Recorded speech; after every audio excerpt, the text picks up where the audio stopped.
everybody, welcome to the Waldock Way. I'm Jessica, and today's video is going to be our fall homeschool favorites. So in case you haven't ever seen any of my previous favorites, I will link them up here for you guys. But every season as it closes or comes to an end, I try to share the things that I found us using the most, because I find that every season in our homeschool changes and updates a little bit, and we always have those few things that stand out that we really love that we used a lot. And normally it always ends up being a few books and a few games, and this season is no exception. So I'm going to go ahead and start with the books. The books that stood out to us this season were the Zoey and Sassafras books. Now, book 7 came out in October, I believe, and we devoured it in one day. We absolutely loved it. After reading this one, we went back and read the first 6 through 7 again. So we read 1 through 7. And these books never get old. I think this was the 3rd time that we've read them, and Emily absolutely loves them. I absolutely love reading them. This time we actually read them as shared reading, so we read them together, and they were absolutely wonderful for that too. If you have not read Zoey and Sassafras, I highly recommend this series.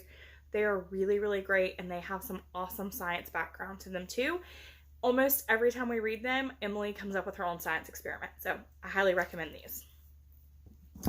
My favorite book over the fall was the Make Your Worrier a Warrior book. I read this over the summer, and the first time I read through front to back. I didn't necessarily stop to do like the steps or the activities that they have you do. I just read it, and it didn't register the way it should have registered. I didn't take it to heart the way I should have. I'm not really sure, but I wasn't in the season I needed to be in for this book to really work for us.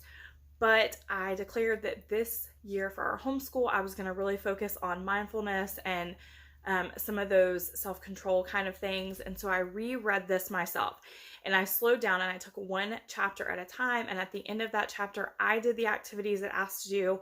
I relayed the information to Emily. She did the activities, and it has been really amazing. It has helped a ton. She understands a lot more. This is an amazing book. If you have a child who has worry or anxiety or perfectionism, this is a great book. This is kind of like a picture. It has them draw a monster. So there is a monster on our refrigerator in a cage. She drew her worry monster. So it's really great because now she has like a place to go, a thing to look at, something to visualize. Again, this book is amazing. And then because we focused on mindfulness and kind of emotions and things like that, the next 2 things I have go along with that, because we use them frequently and they were our favorite and they kept returning. And one is the Ebu I Heard Your Feeling conversation cards. They're very simple, but I find that they have great conversation starters, and they're really easy to do with kids. So it just has a picture of a situation on the front and a few questions on the back that kind of are open-ended. So your child can, you can discuss like what is happening, how pup is feeling, does dog care about pup's feelings, and what could dog say to pup.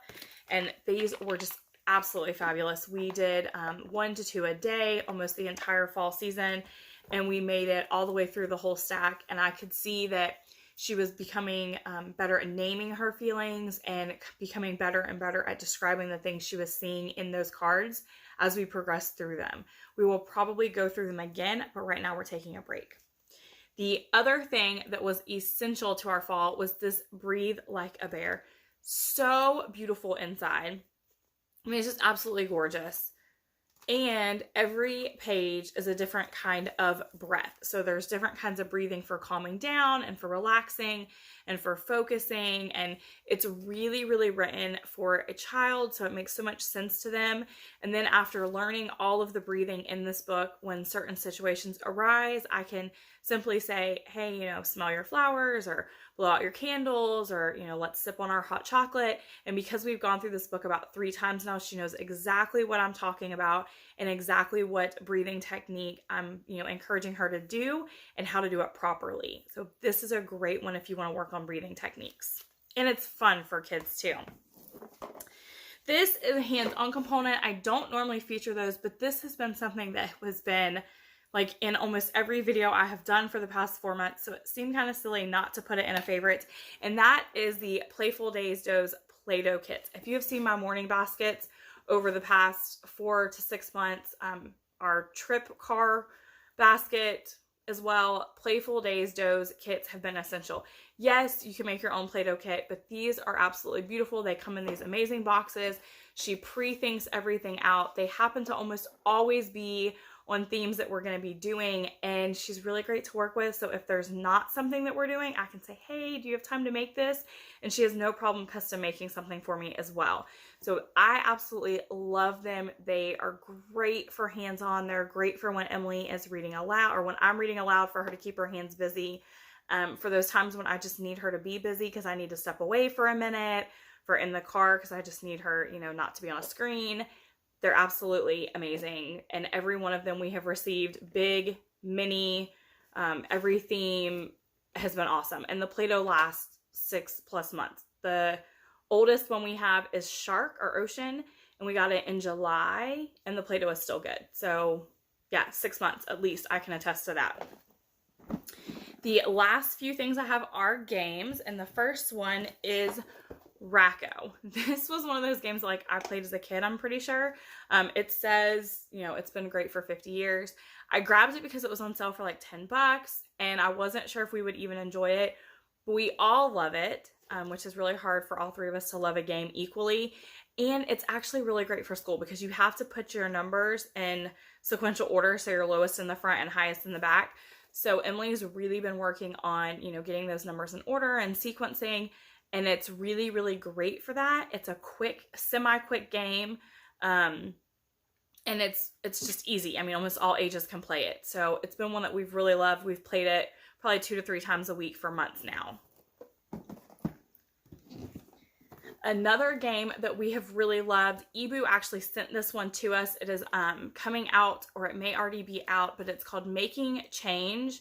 And what I really loved about this is that it has the new $20 bill with Harriet Tubman on it, so that we could start identifying what the new bills are going to look like, because obviously everything we already have has the old $20 bills on them. So this is the only game, the only resource we have that has the new one. And so we've been playing it a lot and using the money out of it a lot, just so that we can kind of start familiarizing with what you know, the money is going to be looking like. And it's also a really, really fun game as well, because the other money games we have are normally coins. It doesn't deal a lot with bills. So I love that this one incorporates bills and coins. And then the last thing I have is Spelligator. This recently went on sale. I've wanted this for forever, but I just could not bring myself to spend $30 on it, and it was on sale for like $15, and so we snatched it up, and we've played it daily ever since. It's a really, really great for spelling, for vocabulary, because they have to know the words before they, you know, can spell them. It's just a lot of fun. You can play. So those are our favorites from our fall of 2019. I know we are already into winter, but I wanted to make sure I updated you guys with the things that we've loved over the past 3 to 4 months. And if you have something that you really, really loved in your homeschool for the fall season, please let me know in the comments down below, because I'm always looking for awesome resources to add to our homeschool.